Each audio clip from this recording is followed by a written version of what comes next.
All right, it is time. The first MCU Phase 5 movie and the first Marvel movie that we get a chance to talk about here on page 180. And I wasn't able to do this alone because Marvel movies are such a big deal these days. So who did I do? I went into my Rolodex and I pulled out the best man for the job. So what I did was I enrolled the help to talk me through this and hopefully future Marvel movies. The guy I know who I will go to for these kind of conversations. It is not only an amazingly, incredibly talented artist, he is also a Marvel superfan, a comic book in general superfan. At one stage of his life, you may have known him in a previous life as the Heretic Red Vinny, but we know him as Dan Lynam today, and he is an expert who is going to bring the entertaining viewpoints as always. Dan, you're very welcome to page 180. Thanks for joining me to talk about Ant-Man. It's absolutely fantastic. I'm really looking forward to this, and yeah, I'm really looking forward to getting in and like kind of seeing what we can bring out of this. So,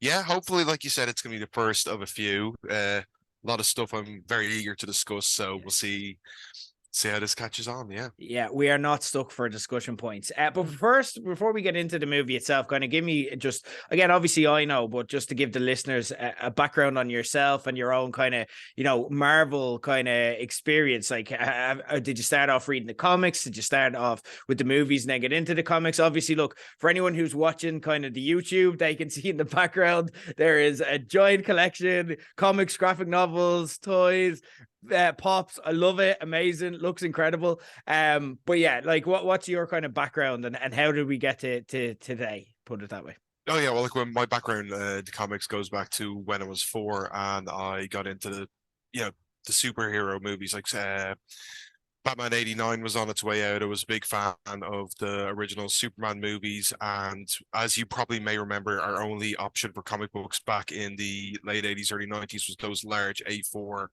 reissues, which I would get in my local newsagents. And from there, I got into a whole world of comic books, like back in the VHS days when everyone was into what we call anime nowadays. We just called manga video back in the day. And from there, I just became a massive fan of what people call nerd culture now. And for me, it was just like an alternate culture. It had no name. It's something that I was always connected to my entire life. As you know, and not many people may know, my first ever job, which was my segue, a very important segue for me into what became a wrestling career, was my first job was I worked in a comic book shop. And I worked there for 4 years, which is quite famous one on the Keys. So if you're familiar with Dublin, you know exactly which one I'm talking about. Yeah.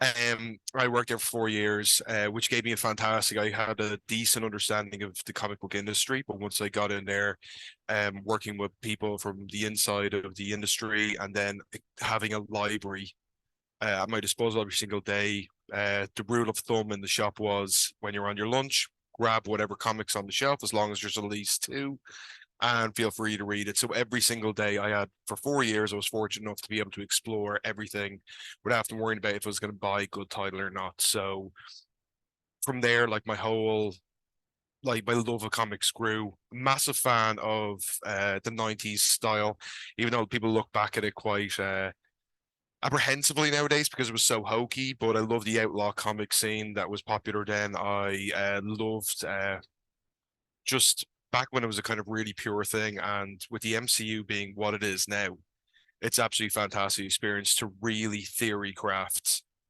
where things are going to go. And I suppose back in the day with movies, we always wanted to be as true to the comics as possible. The appeal of the MCU is great because it allows us that theory crafting. We can go, I wonder what they're going to do with this. We understand the origins, but what new concepts can they bring to the table with this?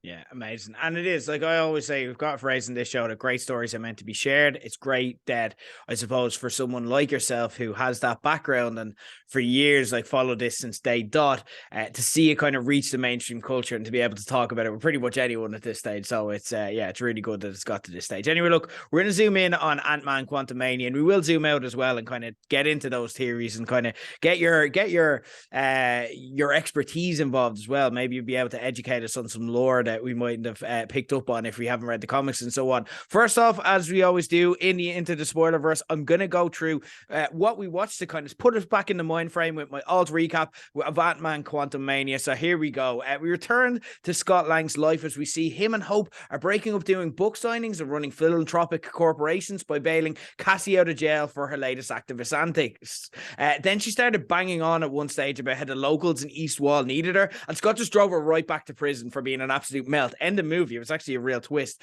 Over a family meal, we learned that Hank and Cassie had built a portal to the quantum realm, and you probably find that strange, but to be fair, that's fairly textbook Hank Pym. That's just what he does for lunch. Like, what's weirder for me is a really close relationship between Cassie and her dad's girlfriend's parents. Is that a thing? Like, she has so many grandparents, if that's the case. But like, look, more power to them, whatever works for them. The Langs get sucked into the quantum realm and end up encountering the natives of the quantum realm, who I suppose we'll call the quantum leapers, and dream of one day getting a Scott Lang and Scott Bakula crossover. I don't know, maybe that's just me anyway. But the quantum leapers, however, are really friendly. We have fucking Quaz, who can read minds. We've got Xolum, who's got a touch of Nazi and wants to torture them at a moment's notice. And you've got Veb, who is a blobby sex pest whose first line is "drink me" and is amazed by Scott's holes. We learned that during your time in the quantum realm, Janet definitely got the bang off Kang. Look, what happens in the quantum realm stays in the quantum realm, Janet. You go get yours. Oh, and she was also accidentally responsible for giving Kang his powers back and allowing him to conquer the entire realm with MODOK, who incredibly turns out to be Darren Cross as his sidekick. Well, Janet informs Hope and Hank of her past with Kang. The Conqueror convinces Scott to help him try and get the power core that will allow him to escape the quantum realm in exchange for sparing Cassie's life. He gets stuck in a probability field with thousands of replications of himself that all tell him that one thing is coming up. Because he's in a Marvel movie, there is a high probability that a 45-minute battle scene is in his immediate future. And sure enough, Hope rescues him, Kang is pissed, and that's exactly what happens. Kang's army initially seems too strong for the rebels until Hank shows up being all, "Cool guys don't look at their army of ants, they murder Kang and they walk away," to save the day with an unlikely assist from MODOK, who's redeemed himself after Cassie basically told him, "Don't be a dick," to die an Avenger. Just as they're heading home, though, Kang returns to thwart Scott, who needs another assist from Hope. Together, they destroy the power core with Kang with it, which, no offense, is kind of like Rhodey beating Thanos 1-on-1, but I suppose we'll get to that as we discuss it.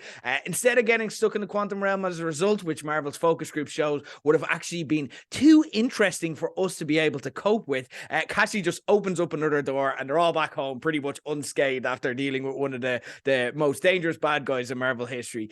Back on Earth, the Langs celebrate one of Cassie's birthdays that Scott missed while Scott is distracted by Kang's warning that something worse was coming. And if you look at the Rotten Tomato ratings for this, that is truly terrifying. In our post-credit scenes, we see thousands of Kangs, the Council of Kangs variants, gathering to defend their multiverse, while we also get a clip of Loki and Mobius in the 1920s spying on another Kang variant called Victor Timely, and that was Ant-Man and the Wasp Quantumania. But Dan, we're going to parse and get into the individual elements and so on as we go on. First off, I just want to get your general thoughts, your general sentiments, and your general first impressions coming out of this. Thumbs up, thumbs down, in the middle. How are we feeling? It's very much in the middle. I mean, if you expect anything more than that from the get-go, I do think you'll be sorely disappointed. This is not going to be Endgame. This is not going to be Civil War. It is what it is. It's a filler. It's a stepstone. It's a way to introduce not Kang, but I guess the concepts of Kang and what that can be, which in itself is ridiculously complex. So going into this movie, I expected a very simple, straightforward, bubblegum for the brain style movie, and that's what I got. Yeah. So even though my expectations weren't high, I felt like they were met. And there was a few things with the movie that I thought were very good, a few things with the movie I thought that were quite poor, but all in all, it's exactly what I expected it to be. I think with comic book movies, you need to look at them as comic book movies and not movies. Comic books are a very complex literary form, and to follow a story, any story in comics, if a great example, the original Civil War comics from the mid-2000s, you had to like really do your homework and go across a lot of different books to make sure you weren't missing any of the plot points. And with movies, the Marvel movies, that's exactly what these are. You have to be of the understanding that some of them are just going to be a small stepstone in this overarching grander scale of a story. And that's exactly what this was. And for that reason, I just had a really enjoyable morning at the cinema. Me and my partner Kelly, that's what we do. The mornings they come out, we both make sure our days are booked off work. We go in and we go to the best screen we can find, and we just go and watch it. And to be honest with you, I had a blast because I was just expecting what I got. That is a really refreshing and healthy way to approach Marvel movies that I don't think a lot of people are capable of, because Yep. again, so many people have so much wrapped up in Marvel movies, and it gets the expectation and the hype gets so big as well that it's tough for expectations not to rise. But I agree with what you're saying, and I've very similar kind of vibes myself. For me, if you're actually looking at it, it was one of the most uneven Marvel movies that we've got. There was too much in this that I actually loved. I genuinely loved parts of this movie, and I had a lot of fun in it.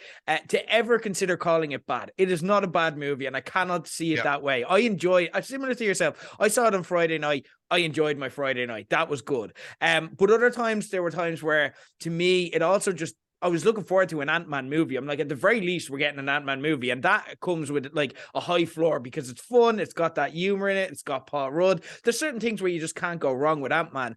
And there were parts that for me didn't even feel like Ant-Man. Like, I really felt like they missed the likes of like Louis and stuff like that as well. And there was parts of it where at the start and end, I'm like, that's Ant-Man. And then the middle part, I'm like, it felt a bit like, I don't know, a Star Wars movie at times, a bit Indiana Jones, where you have the kind of wisecracking hero, kind of when Indiana Jones will get weird and he's in a really weird situation. It's like, Yeah. what the hell's going on? That's what it kind of felt like at times. But again, then they'd bring me back with something that'd make me laugh or something that I'd love. So we'll get into the specifics around it. First off, I guess we'll start off with, we're checking in with the Ant family. Obviously, you have Janet and Hank just kind of settled down, chilling, being grandparents. You have like Hope, who's off, like kind of running her dad's former corporation. You have Scott, who's living the Avenger celebrity life. And then you've got Cassie now, who's obviously stepping up in her goal that I love that we saw from Ant-Man 1 telegraphed. And obviously, look, that goes back to her kind of young Avengers, that's where she's destined to go. But she's becoming a superhero now, and she's kind of testing the waters there. What were your thoughts on the Ant family and how they were portrayed here? Well, the first thing that it felt like to me straight off the bat was it felt like the star of the movie for a lot of it was actually Michelle Pfeiffer's Janet Pym's character, Yeah. Which I thought was actually one of the, I don't want to say stronger points in the movie. One of the parts of the movie that I enjoyed the most, like her flashback to Kang.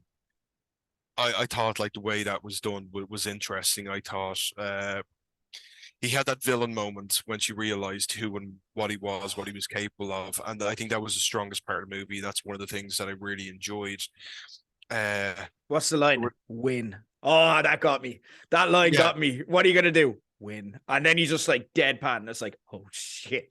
yeah, because like Kang's a unusual character, and because he's like we're looking like he's gonna be the new big bad of the next phase five and phase six we're on now. That's the one thing I'm always dropping the ball on what phase we're in because it gets so convoluted. But then Yeah. again, so the Kang story is perfect because he's one of the most convoluted characters out there. Mm. So they've got a lot of like cleaning up to do. And when they introduced He Who Remains, but never refer to him as Kang, Yeah. it was a great way of setting some groundwork. And that moment, it felt like it's gonna be a weird thing to make, but he felt like a kind of almost a hokey Darth Vader sometimes. And I think that was his Anakin moment. When we realized that here's someone who should be a wholesome person, but he's completely flawed. He's very manipulative and stuff like that. That was probably one of my favorite parts of the entire movie, the interactions between Janet and Kang. Uh, and it felt like her movie, in the same way that I guess if like you want to make a parallel, like Mad Max Fury Road felt like the Furiosa movie. The leading character was almost a sport character, and that's kind of where I felt it was with with this chapter of the Ant-Man story in the Marvel Universe as a whole. It was very much Michelle Pfeiffer centric, which I have no problem with. Yeah. Yeah. Great to see her back as well, like in such a high profile role. So yeah, I agree with that. There were parts of it though that I did have issues with when it came to the Ant family. Like there were certain times where, and this I think plays into the fact that sometimes it just didn't feel like Ant-Man, where they just didn't talk like their characters. Do you know what I mean? Like there was a couple of moments where, like, what was it that Scott said? And I appreciate that when Scott is the big version of Ant-Man, that his brain doesn't kind of function fully. So I can kind of explain it away in my head. But like he starts out in a Kang, he's like, our word is our bond. Without that, we're nothing. And I'm like, that's not a Scott Lang thing to he's not like an honorable dude. He's a thief. He's a burglar. And then like you had like Hank at one stage turn around where it's like, you read my book, and Hank's like, now, okay, I have to separate these two things because like the line delivery was textbook Michael Douglas and brilliant, you know what I mean? But like the dialogue itself was just, Hank would never say that, where he's like, every goddamn page. Hank would never, even if he loved Scott, he would never give him that, you know what I mean? He'd never give him that acknowledgement, and that's just not their relationship. So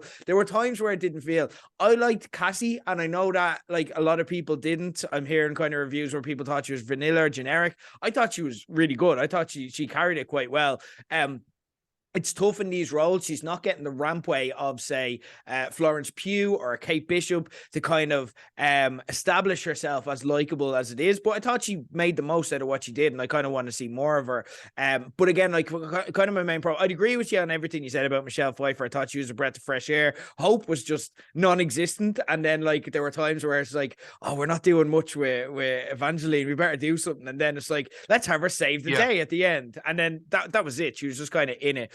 But yeah, that I so kind of mixed reviews, but I'd agree with Michelle Pfeiffer. Yeah, of the Ant family, definitely the star. The Quantum Realm was introduced here, and kind of normalized a little bit from the glimpses we've had in previous kind of Ant-Man movies and so on. In that it just turns out to be like just a kind of normal enough place, obviously with weird characters. There was some wins here, there was some funny characters. For me, I do think that we need a conduit, because especially at the start, like I like when we see, like, for example, Avengers Endgame or Infinity War, where we see characters go to space and stuff like that. You do need a conduit. Like, for example, when they're in Endgame, when they're going to space, and Rocket is like, who here has been to space? And like, you know, you have Captain America and Scarlet Witch just being like, oh, I don't know, but like, or Scarlett Johansson, sorry, being like, I don't know. And again, you do need someone to bring them into that. Whereas kind of I thought I wasn't mad about like the Ant family just going there, just chilling like it's normal. Do you know what I mean? There wasn't that marriage there. It just felt a bit random at times, where they're just kind of chilling in the scene. They're like, let's have a walk around. And it's like, no, you're in a different dimension. The scene where Hank Pym, like, you know, starts analyzing it, that it changes everything about, I think, what did he say, that evolution and how we perceive the universe. And then you've like, that would have been a great line to give a lot more exposition, but it was basically just to deliver a joke about the broccoli headed character, which I don't know, I don't know if everyone's gonna agree, but I just felt a lot of the humor in the movie didn't land. I felt like they were trying to be very Thor Ragnarok, and whereas that time I think could be used a lot better to maybe do a bit more universe building. Because you do have this like pretty intense quantum realm, and on a large screen, like the whole thing did feel very Star Wars to me, but it felt like what Jim Morrison would have experienced if he watched Star Wars, like, you know, into his 17th acid binge. It really was. There was some very like Star Warsy elements, but it was an acid trip. There were some bits that were safe. There was a lot of stuff in the Quantum Realm that I did like. There was definitely a lot of nods to the Kirby-esque design, which obviously, you know, you can't do an Avengers storyline and not have some reference to Jack Kirby's very unique take on world building. This really unusual design he has, where everything's either perfectly circular or at a direct right angle, and the buildings and the kind of geometry and the architecture of the quantum well was, I think, very well represented.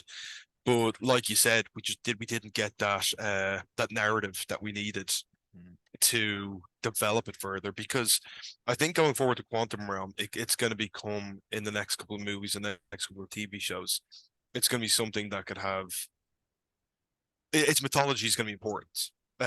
We already explored this in Endgame when they first started kind of experiment with the time travel sort of thing, which, time travel and Kang go hand in hand, and that's where he was banished. The quantum realm seems to have a major catalyst playing to the science or the science fiction of how time travel works in the Marvel universe. So that's obviously why Kang was exiled there. So I did want to see more universe building. We didn't get it. All the universe building kind of came towards joke. I don't know if that's the way you felt about it as well. Yeah, I agree. I think, like, there was a lot of things where there were times where I felt like a kid's movie. Like, again, a lot of the universe building felt like they were being silly. Like, Hank driving and he's like, I'll drive. And then he puts his hands into the kind of thing. And it's like, that's kind of kid stuff. And it's like, again, this is important. And this is going to become important because we know the roadmap you spelled out. We know what's coming. You know what I mean? Especially if you know the lore behind it, which you know better than I would. So again, it matters. And it shouldn't be just kind of thrown away for a joke. And I'm going to say that. And then I'm going to skip to something about the quantum realm, which I really liked. There was also played for laughs, but I thought this worked. Again, splitting opinion, but MODOK and choosing to have him as Darren Cross and Yellow Jacket. For me, that was a win of this movie. And I will always look back on this as... It reminds me of Shang-Chi. I'm blanking now. Ben Kingston's character, the name has just escaped me now. But when they had him show up in Shang-Chi, and you're like, what the fuck? But Marvel do these type of tie-in cameos really well. MODOK, obviously, it's a very harsh, it's a very harsh left turn for MODOK because he is an iconic character in his own way. Having... Obviously, like, as someone who'd know the lore behind it, what did you think of this move to make him into Darren Cross and kind of tie him directly to the Ant-Man franchise? I didn't see it coming because I try and avoid spoilers as much as I can. I saw the action figure and the Funko designs of MODOK, and I liked it because MODOK in the comics was a very uncomfortable design. And I think that's what they're originally going for. He had his weird bowl cut, which I was the only thing about the design that I was a little bit disappointed didn't like show up somehow. I would have liked that. But obviously they went in a completely different direction, which is what has become the norm in the Marvel Universe. That MODOK was originally the character's name escapes me, but he was an engineer from AIM. But the way they explained it, I think they kind of reverse engineered it. They look at how Darian died, how Yellow Jacket was like killed off in the first Ant-Man movie, and just the way his head was like still normal size, you could see like his arms and his legs shrink in. And I think it's someone just had a smart idea. I like the design of MODOK. I like the zaniness because even though my first introduction was in, I think it was the Iron Man cartoon, the one in the 90s. That kind of rode off the popularity of the X-Men cartoon. I think MODOK was in that. And I remember thinking he was just such a silly character. But then reading the comics then a few years later, realizing his name, which they couldn't put into the cartoons, was an acronym for motorized. I think it was originally motorized automaton designed only for killing. And that's motorized organism or mechanical organism designed only for killing. He's gone through several different acronyms of what MODOK stands for, which I loved that Scott made a reference to, that it should be MOFDOC. Because that always annoyed me as a kid. But like, you had this character who, when I started reading comics, there was an unease about him, and the fact that they established that as well in the movie, but making it comical, especially showing off MODOK's ass, which is something I never thought I needed to see, but I was very pleasantly surprised that I did, and it gave the character a new dimension that I'm shocked, disgusted, and entertained by at the highest level one can be. I like the most intro. I wanted to see MODOK. I think he's a silly character. He's one of those characters that sits into the zany side of comic books that I think people are very afraid to go after nowadays. I think they hit a nice blend of comedy with him, but then showing how powerful he actually was with his weaponry. Was a nice little touch. You have the zaniness and then you have the actual threat. I like as well. I like just some of the best lines when he's dying. He just went out like a hero. One of the best Marvel deaths you've ever seen. Like touching Scott's face and being like, "You are like a brother to me," and it's like they barely interacted. Like they don't know each other. Like They were the only line of jokes in the movie that genuinely gave me a chuckle, especially the Avengers line. I he can said, die an "Dying Avenger. Avenger." And I just I turned to Sure. Kelly and I was like, brilliant. That's awesome. Yeah, Scott's reaction was amazing. Sure, you're in. It's like, okay. Amazing, Yeah. amazing. He killed. Loved it. Loved it. Such a win. Another big win. And I guess this is the takeaway of the movie and kind of the movie essentially sacrifice. And again, like what made MODOK work for me, thank God, it kind of makes amends for not having the likes of Louis in here. And a lot of the kind of periphery characters that we look forward to in Ant-Man movies. But it was a table setter to essentially properly introduce Kang and Kang the Conqueror as well. So kind of, and you could probably give more info on this, but this is the Kang. This is the guy, and then like everyone else in kind of the Council of Kangs and all kind of circles around this. But this is the Kang and the dangerous one, and also allow Jonathan Majors to fully. Obviously, he had He Who Remains, but again, he never went by Kang, and that would he only adjacently referred to having other names. He never even called himself Kang, so it was a very different character portrayal. And now this is a more Kang level. This is what Kang is going to look like, in some derivation, even when he's his variants. I thought it was an amazing performance. I thought this was an absolute win. I thought Jonathan Majors was a highlight of this movie. And again, this is one of the reasons why I can never dislike this movie. And I think this movie will be important because there's certain Marvel movies that aren't like, that aren't great, but like you had a good time, but you probably never watch again unless you absolutely have to. This will be a movie where I'll happily go back to this, and it's important, and we won't forget about like Ant-Man and the Wasp. You know what I mean? The last Ant-Man movie, there's no need to go back to that unless you're kind of because you watch the original, which is just a better version of the same movie.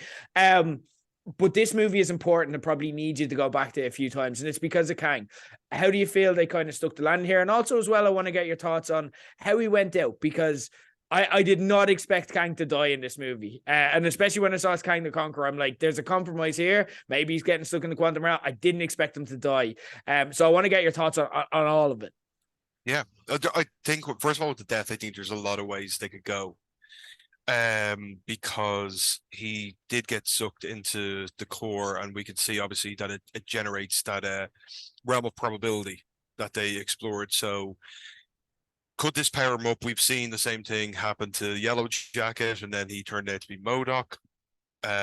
Could something similar happen to Kang the Conqueror? Because that's the thing, we have to remember how many Kangs there are going to be.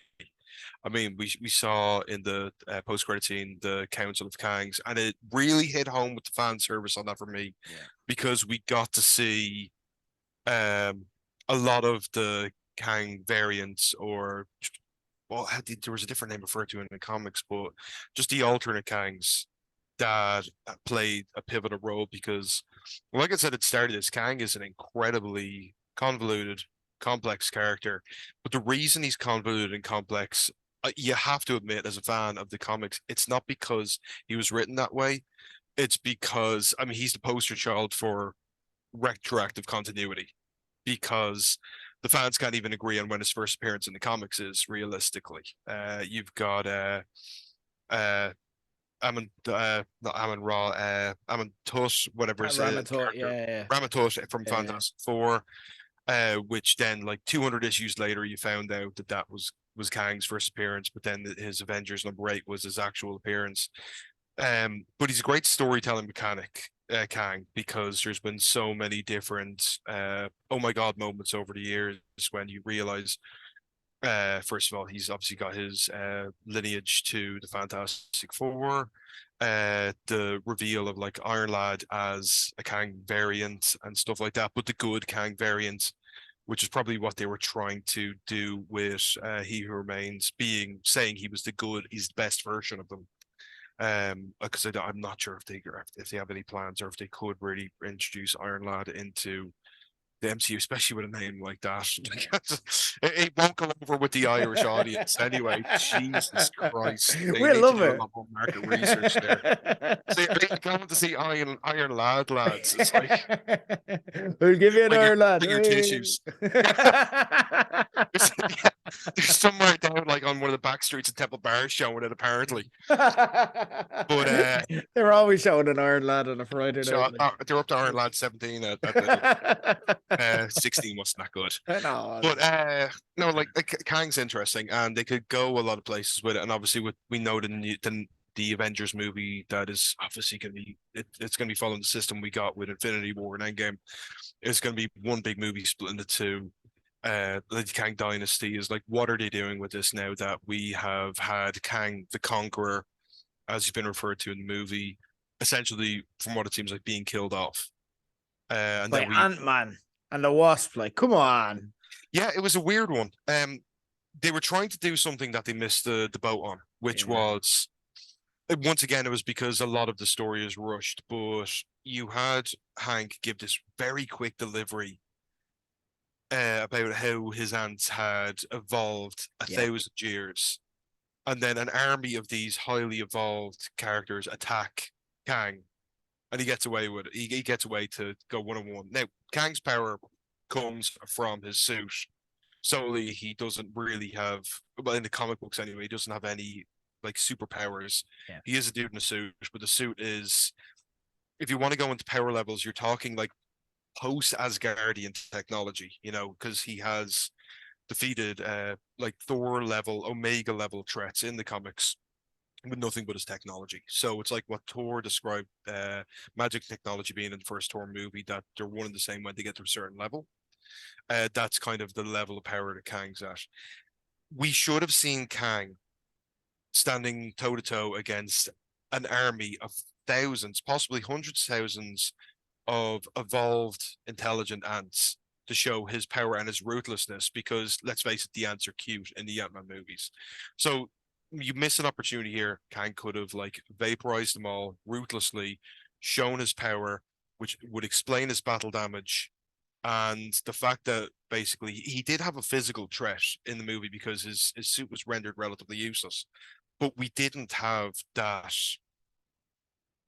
like connection between the bit where he's taken off by the ants and the bit where he started fighting Scott, which is why I completely understand why the casual fans and people who are just coming into this and trying to be like really like look into the background of this character, they're very confused as to how Ant-Man could defeat a character as powerful as Kang. Yeah. When you look at like kind of comparatively, when you look at Thanos, and that's what they're looking to build up the next Thanos level villain. And again, I get it. They have the Council of Kang. They established there's thousands of people there, but he can't lose every movie as well. And when you look at the power scale that they established with Thanos in one scene, the start of Infinity War, you know what I mean? It's just like Hulk, nothing. It's like Thor, nothing. Thor plus the Hulk, nothing. And then Loki, just like that, not a bother on him, just for like just to see his expression change, he just can wipe out Loki, you know what I mean? So that is like, that power scaling is something we haven't seen with Kang yet, and I would have loved to see it. I thought there's a moment in it where he's fighting them before the ants kind of overwhelmed them, where they couldn't lay a glove on him, and I'm like, yes, this is it. And then it's like, oh, death by ant seconds later, you know what I mean? And it's like, come on. And I got it. I know obviously they didn't kill him, and he probably will be back in some form, but yeah, he needs to start getting some W's. One little thing I wanted to kind of pick your brain on, though. He did at one stage when Scott is like, look, I'm an Avenger. And he's kind of had that moment of recognition. He's like, have I killed you before? Were you the one with the hammer? When you look at where Thor is right now, and you look at trying to establish Kang as a threat, do you think that may be something that we look back as, oh, they actually foreshadowed something there? Or do you think that is just kind of like, oh yeah, he can kill Thor, he's badass? Yeah, it's I think obviously when they obviously there's a few different versions of Kang in the comics, and that's obviously what we have to work with now, considering this character in the MCU's in its relative infancy. We did at the end get to see a character who the fans are pretty much could say, okay, that's Immortus, which is the final boss tier form of Kang. So he's the guy who's lived through so many different lives that he has kind of done everything. But at the same time, in the movies, he seemed more like a henchman, like he's part of this. I mean, Kang's a dictator, but then he seems to be in this like kind of pseudo democracy with these other Kangs. Uh, so there's a bit of confusion there as well.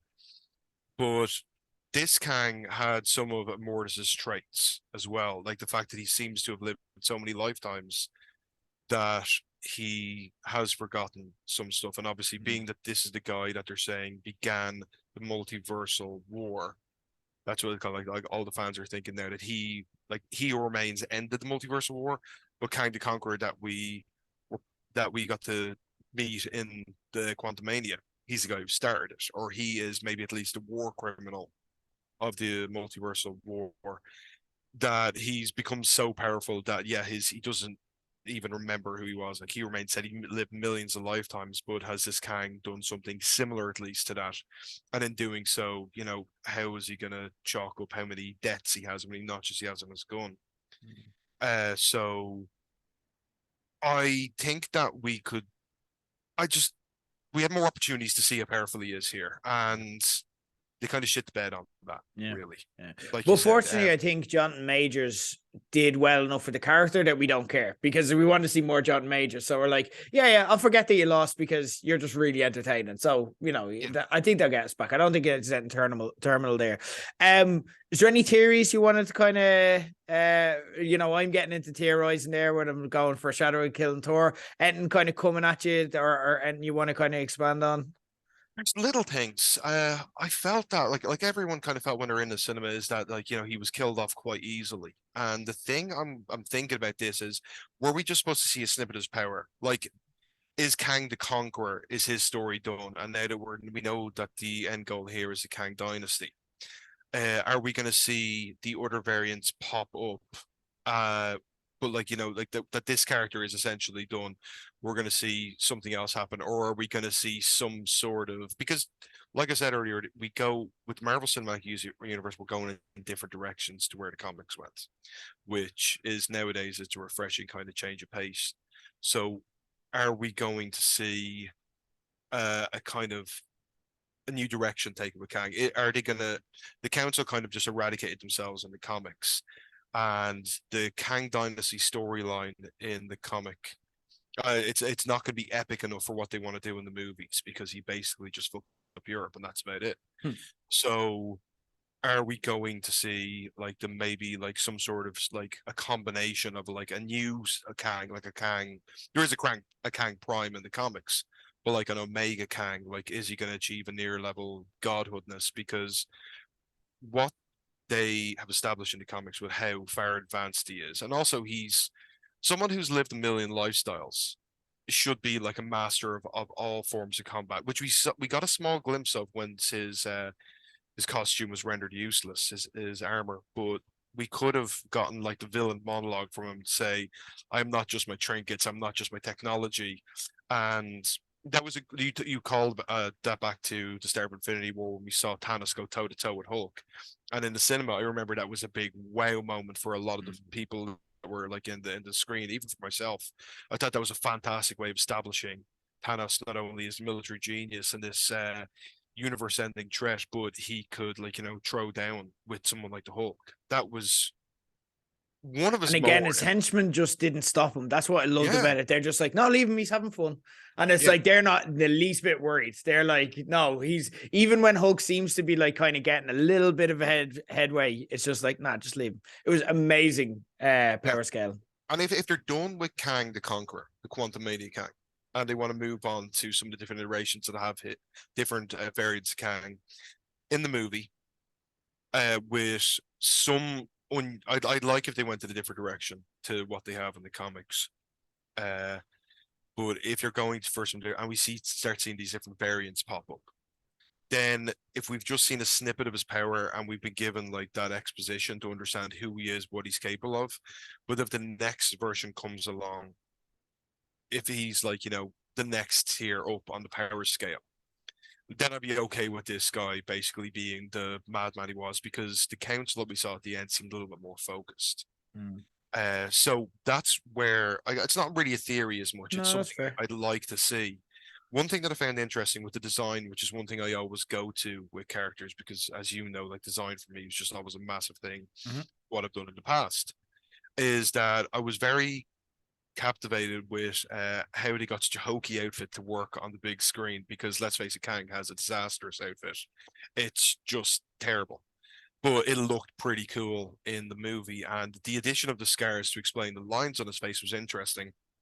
And when his helmet activated and you had this scarring light up on his face, and the fact that like kind of the cyberpunk aesthetic is so popular now, is like, is he the sort of person who has put parts of his armor like, under his skin? Are these scars self-inflicted? Does that explain why his eyes lit up and stuff like that? Like, so there's little things here.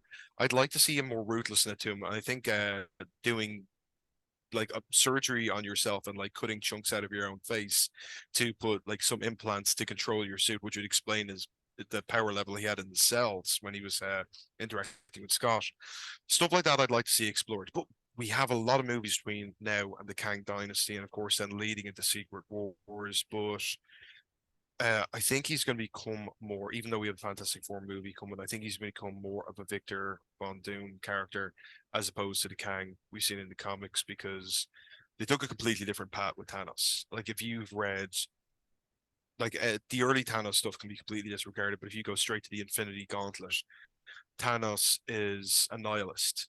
He his actual story, which is very on the nose and very metaphorical, is he destroys half of the universe to prove to the embodiment of death how powerful he is. He's a very much mustache twirling villain. He's always cackling and laughing. But the way Josh Brolin portrayed him was not the Thanos from the comics, but at the same time, it was a massive breath of fresh air. He's a very methodical, very goal focused character. And someone as hokey as Kang, I would like to see receive the same treatment as Thanos did. Yeah. So that's something I'm looking forward to seeing what the goal for this guy is. They could drop the ball because they got it so good with Thanos. Uh, yeah, are they putting too much pressure on themselves? Which is something as creatives and as us as fans need to ask.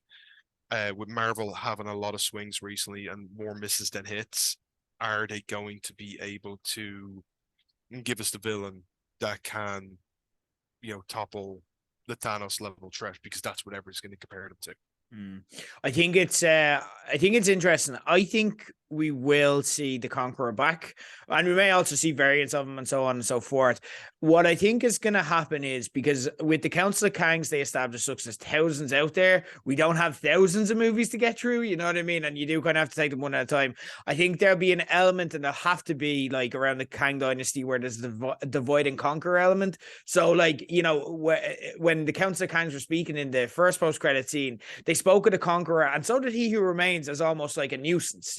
He causes trouble. It's actually better off that he's died. It actually furthers their goals. So I feel like him coming back could cause a problem for that. I feel like having the likes of himself, and I think we will see Iron Lad, because you do need to have someone in the mix who's going to kind of blow shit up, you know what I mean? To kind of just play the numbers game, you know what I mean? They are the Avengers, no matter how much they can gather, young, old, legacy, whatever, different multiverse variants, they are outnumbered here. So there does need to be an element of insipidness within the Council of Kang. So I think the Conqueror, Iron Lads, they could be sparks that kind of ignite that flame. But we'll see. Look, we're very far off, and it's at the stage where it's very difficult to theorize, because we're only at the start of this. Look, I think a lot of whenever Marvel comes up, a lot of people like feel obligated to have a state of Marvel discussion.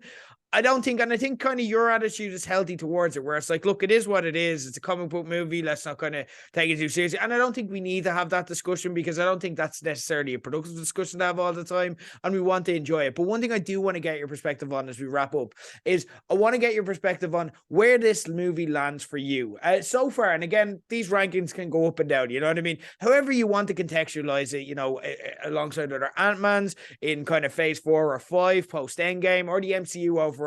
Where is this kind of sitting for you? It's sitting kind of, I mean, if you wanted to rank everything into a solid 1 to 10 thing, it's sitting close to the 5s. So it is obviously one of the weaker ones. But I'm looking forward to watching again. I've watched every Marvel movie a few times over.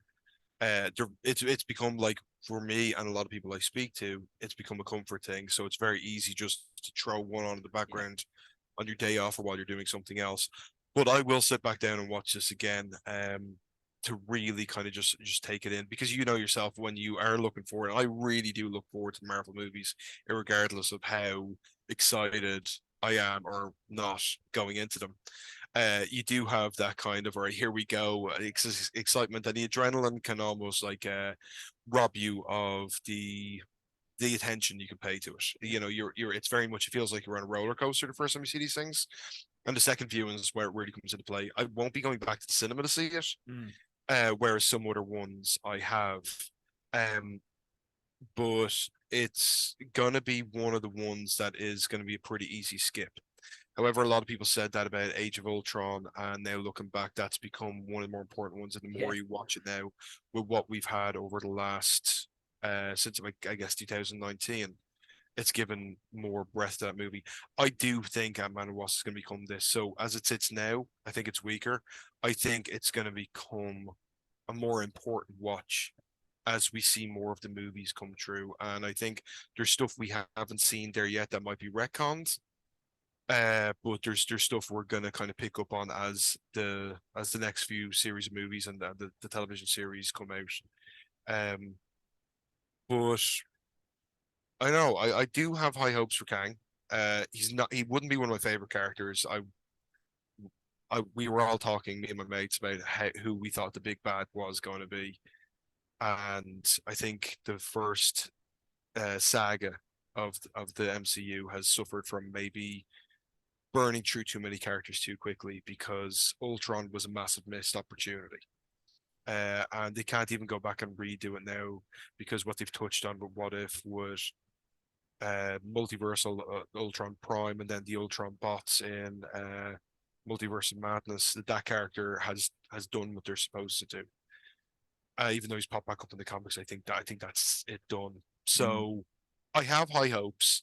And I'll be very interested to explore this movie again in 2 years' time when we have more behind it as well.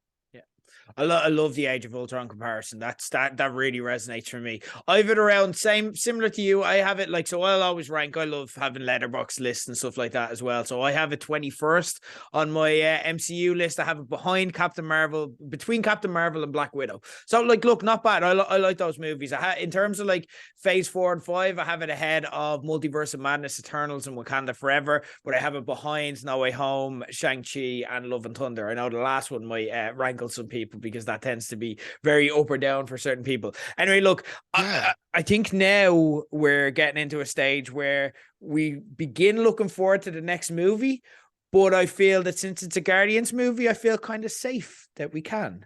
Yes.